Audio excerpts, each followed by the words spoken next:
Right now Ukraine has more tanks on the ground than the Russians do, a senior US defense official told the Washington Post this week. The official, on the condition of anonymity, added that they certainly have the purview to use them. While the number of tanks available at any one time is not necessarily an indicator of which side is in a better position, given that Russia is still in the process of repositioning and resupplying its troops in the eastern regions of Ukraine, it is a good indicator that Ukraine has sufficient military hardware and armored vehicles to continue fighting the Russians. At present, Russian forces are focusing heavily on the Donbas region and the cities that connect the contested land with Crimea. While Ukraine has received billions of dollars in American aid and military supplies in the last 2 months, the United States and many NATO countries have refused to directly supply tanks and aircraft to Ukraine over fears that it could be considered an escalation by Russia. Many of the new tanks used in Ukraine came from the Czech Republic in recent rounds of aid. German Chancellor Olaf Scholz is coming under increasing pressure from legislators in his own country to follow the Czechs' example and supply heavy weaponry, military vehicles, and tanks to Ukraine in future packages. During a speech in the Bundestag this week, however, Scholz defended his cautious approach and indicated that Germany could only take such a bold step with the support of other NATO forces. Scholz said Germany had to consider its own defense needs, the risk of escalation, and whether the country would go it alone on supplying tanks.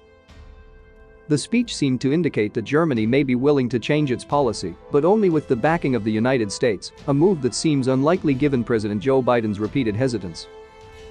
Ukraine claims that Russia has lost more than 680 tanks in the conflict so far.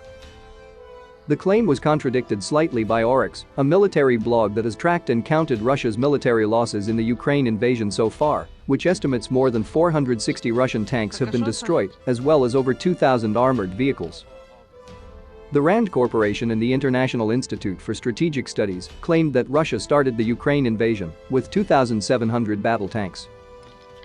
Ukraine has successfully destroyed Russian tanks in such large numbers thanks to the help of US-supplied Javelin anti-tank missiles. The missiles are effective at destroying tanks thanks to their double warhead design. Upon impact, one warhead explodes and destroys the protective armor fitted to the top of Russian tanks before a second warhead explodes and destroys what is left underneath.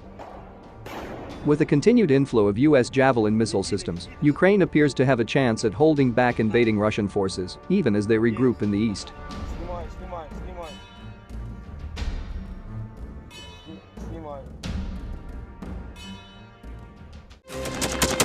Thanks for watching, and don't forget to subscribe.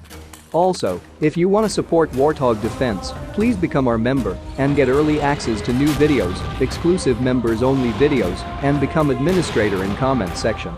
The membership link is in the description. Rescues every day. We had a guy last week, it's 6 rescues in 6 days.